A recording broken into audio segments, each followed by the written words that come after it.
നല്ല സായം സന്ധ്യ സമയത്ത് നിങ്ങൾക്ക് സമയം കിട്ടുമ്പോഴൊക്കെ ഇതുപോലെ നിങ്ങളുടെ ഉദ്യാനത്തിലൊക്കെ ഒന്ന് ഇറങ്ങി നടന്ന് അങ്ങനെ സ്ട്രെസ്സ് പിടിച്ചിരിക്കുന്ന അല്ലെങ്കിൽ പലവിധ വിചാരങ്ങളാൽ ഭാരപ്പെട്ടിരിക്കുന്ന നിങ്ങളുടെ മനസ്സിനെയൊക്കെ ഒന്ന് ശാന്തമാക്കാനും ഒരു കുളിർമ കൊടുക്കാനും ഇതുപോലെ ഞങ്ങൾ പുഷ്പങ്ങൾ റെഡിയാണെന്നാണ് അവർ പറയുന്നത്.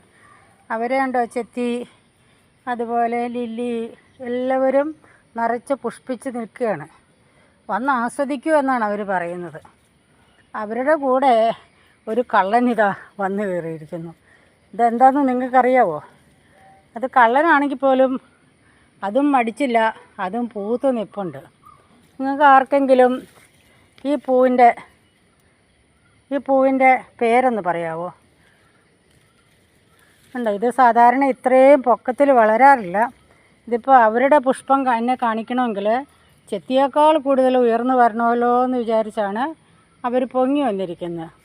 ഈ പൂവിൻ്റെ കണ്ടോ, ഈ പൂവിനെ നന്നായിട്ട് ഞാൻ അടുത്ത് വെച്ച് കാണിച്ചു തരാം. ഒരു 2x കാണിച്ചു തരാം. ഇതേത് പ്ലാന്റിൻ്റെ പൂവാണെന്ന് ആർക്കെങ്കിലും അറിയാമെങ്കിൽ പറയണേ. ഇതൊരു മെഡിസിനൽ പ്ലാന്റാണ്. ഇതിൻ്റെ ഇലയൊക്കെ ഒരു പ്രത്യേക പേരുണ്ട്. ഇതിൻ്റെ പേര്, ഇലയുടെ പേരോടുകൂടി തന്നെ ഈ ചെടിയുടെ പേര്.